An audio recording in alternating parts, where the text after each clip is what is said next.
Alright guys, ready to finally dig into one of these systems? Oh yeah, let's see what this is all about. Ooh, I can't wait to hear about computer chips and plastic. This here is a run-of-the-mill, everyday, no-nonsense about it Nintendo Switch, costing a smooth $300, but this specifically is, to my knowledge, the third box design for this. You see, when the system launched in 2017, it came in a white box.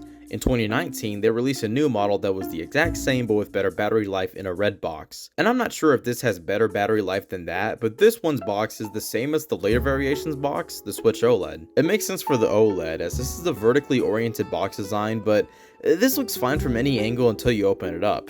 Thanks. Here are our main components, the Switch console and the controllers, the Joy-Cons. This whole top part lifts up to reveal the dock, HDMI cord, and AC adapter, along with the Joy-Con grip and rails. So let's dive into each one of these things. First off, the console itself. Remind you of anything? A Nintendo Switch. A cutting board. It's a tablet. This is the console. It's a fucking tablet. All the Switch's power is in this bad boy, which is really impressive. I mean, the games that this can run, this is a $300 tablet from 2017, and it can run big games like Mortal Kombat 1.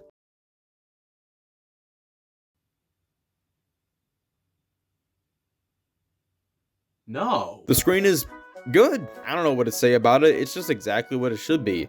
It has a pretty big bezel, but that's fine. On top is all the control stuff. The power and volume buttons, the vent, and the cartridge slot. There's a kickstand on the back so you can prop it up on a solid surface, but man, I just don't like this thing. It's so flimsy, it only works at one angle. It does the job if you're playing on the go and just want to set it up on something, but it's still kinda lame. And there's a micro SD card slot underneath.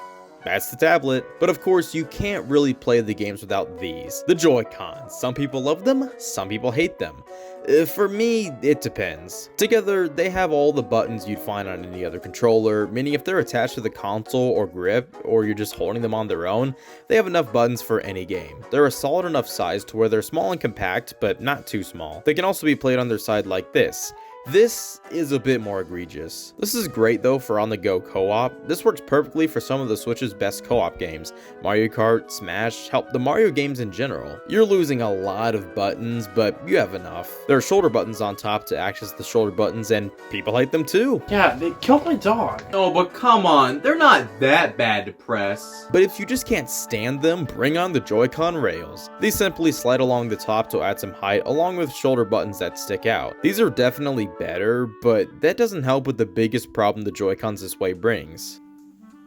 I think this is a form of torture. These things are absolutely tiny when playing them like this, and just not comfortable. This is fine for on-the-go co-op, but man, it's not great. The grips also have a Wii Remote-like strap on them, so you can hold the Joy-Con like this, like a Wii Remote and nunchuck combination, and they feel pretty good like that. They can of course attach to the console itself, and again, they feel pretty good. This makes it a really solid feeling handheld system. But to give the Joy-Con a more ergonomic feel when playing in TV mode, there's the Joy-Con grip. Ugh, I hate the Joy-Con grip with a passion. Dang, that's impressive. Thanks. My hate knows no bounds. This does give the Joy-Cons a more ergonomic feel, yes, but my god, the Joy-Cons don't feel good like this. It's mainly the analog sticks. These are quite small, but feel perfectly adequate when you're holding them like this or using them attached to the console. They work great when you're holding these straight in your hands, but putting them in the form of a real controller, it really sets in how these are too small for a run-of-the-mill controller. Outside of that though, I like the Joy-Con. They're a good size in most situations, the buttons are all fine, some don't like the D-pad on them, and yeah, them being buttons is kinda lame, but for most games, I think it feels fine. And overall, as small controllers that attach to the side of the console, they feel good. Now, $80 for a new pair, that's fucking ridiculous. These little things are so damn expensive.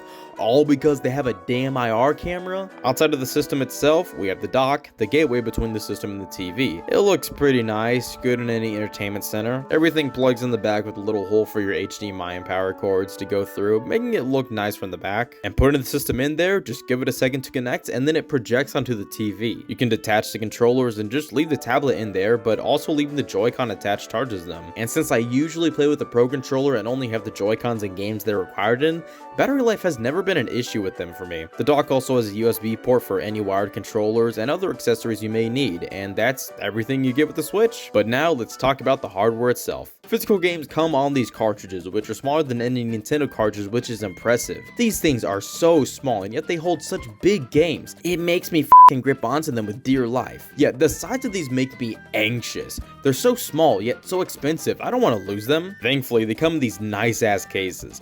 They're about the same height as PS4 cases, but thinner, and man, I love these things. They're small, but not too small. More than enough space for each game's gorgeous box art to spread out with a nice little logo in the top left corner. The spines are all red with the title in the same font for most games and a publisher logo on the bottom. They look really nice, but also just blend into each other. It's really hard to see what each game is from my couch, as opposed to, say, the PS4 games. Turning on the system, we reach the lock screen. I mean, it's not locked, we just have to press the button a few times and we're good. And some news will appear on the left. I never use this. What's on the home page?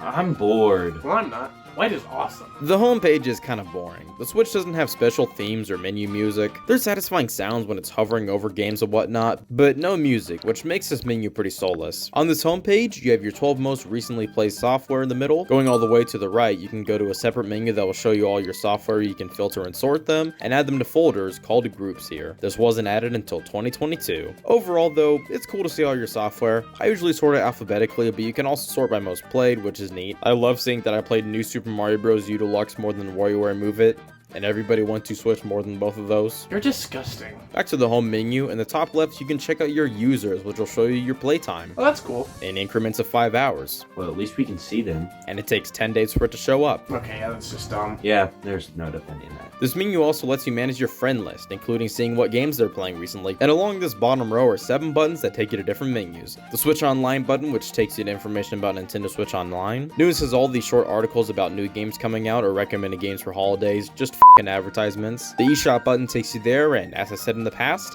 not a fan. It's slow, boom, don't like it. Album allows you to see your screenshots and video records. Press this button here and you can take a screenshot in any game. Hold it and you can record the last 30 seconds in some games. Not all games support the video recording feature, which is a shame, because this is such a fun feature for when something stupid happens. Controllers allow you to quickly connect different controllers. Settings, you can adjust settings and sleep. Well, I can do that now. Hold on, is that it? Yeah, pretty much. That is a base Nintendo Switch, and frankly, I think anyone would be happy with one of these. These can run any Switch game with no compromise. You can play on the TV and on the go. Sure, the screen isn't the best the console lineage has to offer, the same with the controllers, but it's still good.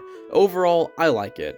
Not perfect, but it's pretty damn good. Alright, and that's the system itself, and tomorrow, we'll look at games. Oh, come on, do it now. You want me to talk about 1-2 Switch now? Oh, well, we can wait.